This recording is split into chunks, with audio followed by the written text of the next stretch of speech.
Hello students, you welcome to Sriharsha. So జనరల్గా మనకి ఇప్పుడు state bank of India clerk exam మనకి ఫోర్త్ కమింగ్ ఎగ్జామ్ ఉంది.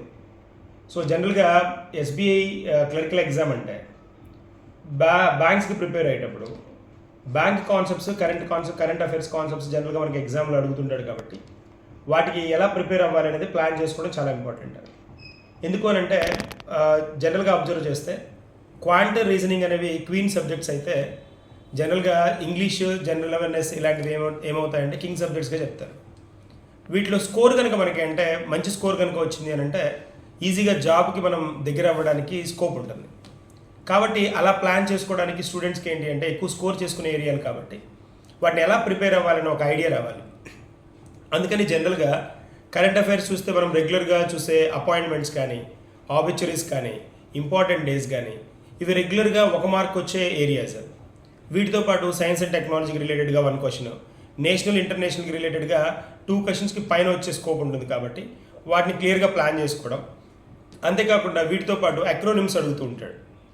అక్రోనిమ్స్ అంటే జనరల్గా మనకి ఒక పర్టికులర్ వర్డ్ని అబ్రివేట్ చేయమని, ఇలా ఎక్స్పాండ్ చేయమని అడుగుతాడు.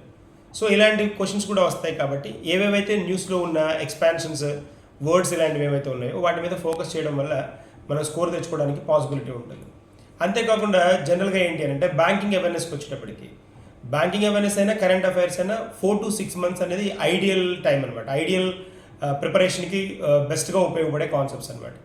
జనరల్గా బ్యాంకింగ్ అవేర్నెస్ వచ్చేటప్పటికి రెగ్యులర్గా ఉండే ప్యాటర్న్ కాకుండా ఎస్బీఐలో కొంత డిఫరెంట్గా క్వశ్చన్స్ మూవ్ చేస్తాడు. కాబట్టి వాటికి రిలేటెడ్గా ఉన్న కొన్ని కోర్ బ్యాంకింగ్ కాన్సెప్ట్స్ ఉంటాయి. కాబట్టి వాటికి రిలేటెడ్గా వేరియబుల్ రేట్ ఆఫ్ ఇంట్రెస్ట్ లాంటివి కానీ, ఎస్డిఎఫ్ లాంటివి కానీ ఇలాంటి వాటిని ఫోకస్ చేయడం ద్వారా ఏమవుతుందంటే ఎక్కువ స్కోర్ తెచ్చుకోవడానికి పాసిబిలిటీ ఉంటుంది.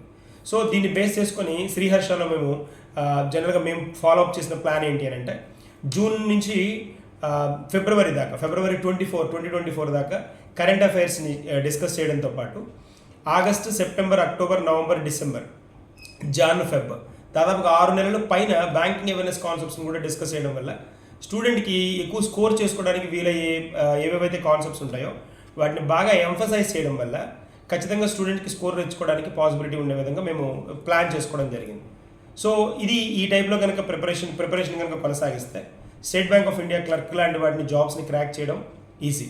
So I wish you all the best.